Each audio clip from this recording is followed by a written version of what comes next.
Hi everyone, Igor here. I'm right now at Curitiba, which is the capital of the state of Paraná in Brazil. So I'm just about to get my bus to São Paulo and then I have a flight to Toronto, Canada. So I decided to cancel my trip to Australia and go to Canada instead. So today's topic is going to be a little bit deep and complex. I'm gonna talk about the rebellion of Paradise Sons, sometimes called the Paradise Creator Sons. In fact, I have avoided to talk about the rebellion of Paradise Sons because of its complexity, but now the time has finally arrived for me to explain what really is happening. Firstly, I want to wish you all a happy new year. I hope you had this opportunity to celebrate the new year with your families and loved ones. I wish you all happy and a great year ahead. So firstly, we need to know who are the Paradise Sons as mentioned in Urantia book. The Paradise Sons are non-physical entities, beings who do not have bodies. They consist only of energy and consciousness, and they come from the source of everything, or God, if you prefer. The suns have the power and ability to create new universes and galaxies. They do this by converting dark energy, which composes 80% of the universe, into physical matter. They make this conversion by decelerating the velocity of the dark energy, which then becomes dark matter, and finally it's all converted into atomic structure, which gives the origin of physical matter. So, after creating a new universe or galaxy, these beings usually commence the second stage of creation, which is to incarnate part of themselves into physical matter and biological bodies. They achieve this by subdividing part of their own energy into billions of fractals that we call souls. This subdivision of their own energy may explain the origin of each one of us, since our souls comes from the subdivision of the one of these paradise sons of Havana Shantar. Havana Shantar is the capital of 12 super universes, and there are 7 that are physical and 5 of them are etheric. As the Book of Oriente states, the super-universe in which we live is the 70th super-universe, which is called the Orovoton. Each super-universe has about 100,000 local universes. The local universe that we live in is called Nebadon or Satania. The Paradise Sons created 2 primordial models of incarnation. First model, our soul received a mission to go through biological experiences into the physical races without forgetting. And then, after a specific number of incarnations, the soul usually returns home. In other words, the soul returns to the energy where it came from, bringing all of its experiences which it lived as information. In the second model, our souls receive the mission to incarnate into physical bodies, but contrary to first model, after incarnating into biological bodies, our souls lose their past memories and can never return home, and the soul is kept imprisoned in a planet somewhere, incarnating indefinitely, without any memory, under control of the religious belief system of that planet. The second model actually represents a mistake of creation, which may have been used by rebel paradise sons as a way of maintaining their empire.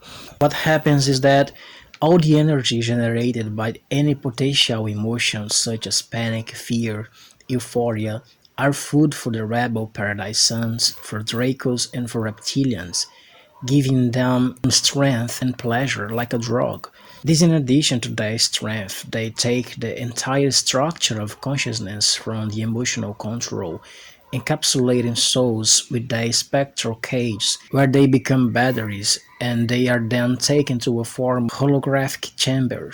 which can keep them trapped throughout eternity. The spirit remains as if in a suspension imposed by itself.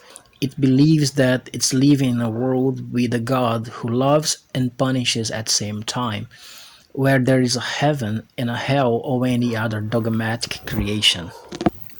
This is happening right now to most religious people all over the world, but they don't realize it because they came here for exile. They came here through the second model of incarnation with no memory. So these two models of incarnation were initially created as a scientific experiment, but over time, these two models of incarnation ended up creating the polarity and conflicts between the old and young Paradise Sons. This conflict resulted in many wars in the multiverse. These wars started due to the rebellion of young Paradise Sons, who started to proclaim themselves as a supreme god of the universe, keeping trillions of souls trapped in biological experiences with high level of polarity. This high level of duality is the reason for all the suffering in the universe. At this time, some old Paradise Sons like Mika and Metraton opposed this rebellion, and this ideological conflict caused the rebellion of thousands of young Paradise Sons in the multiverse. These rebel Paradise Sons are responsible for the creation of AI, which is a program of incarnation with neural imprisonment, which manages the incarnation prison cycle in all universes in quarantine. There are some races created by the rebel Paradise Sons whose duty is to keep the AI programs working correctly in physical levels of the 4, 5, and 6 dimension. The reptilians, insectoids, and draconians are the main races working with AI. So going back to this rebellion, at this time some old Paradise Sons trying to warn how dangerous the results could be of new projects created by the rebel Paradise Sons, but unfortunately, many projects had already been started by thousands of them, and it was too late to avoid some mistakes of creation made by them. Like, for example, the food chain model based on self destruction of species. So, for example, we have a food chain model in which the survival of a being depends on the death of another being. If you look at the food chain in the animal kingdom, you will realize that one animal survives through the death of another one. Perhaps some of you who have already watched my videos have been shocked to see how entities like draconians have survived for centuries by draining our energy, especially our negative energy like fear and hate, for example. These emotions are like food to them. I want you to realize that we are not so different from them since we do the same thing. We kill animals to feed ourselves. Even vegetarians do the same to plants to feed themselves. Because maybe you didn't know it, but plants also have souls, and all of nature as well. By saying this, I'm not judging anyone. I just want you to realize that we have done a lot of things the wrong way because the project of creation made by the rebel Paradise Sons was already imperfect. I mean to say, the project of creation of some of them was fault because they were not mature as the old Paradise Sons. So today, we are suffering the consequences of this cosmic mistake. This error of creation was the reason why the Orion War started. To better understand what the Orion War was, please watch the video about the Orion War on my channel. After the end of the Orion War, the criminals of this war were sent to 37 prison planets in our galaxy, and one of them is the planet we are currently living on. Around 90% of Earth's population are prisoners who were sent here from the Orion constellation due to this conflict. This 90% of the Earth's population can't remember that because their galactic memories were erased after arriving here.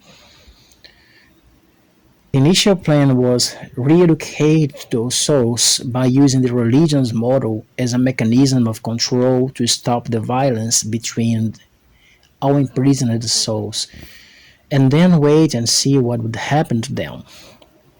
But this project didn't work well on Earth.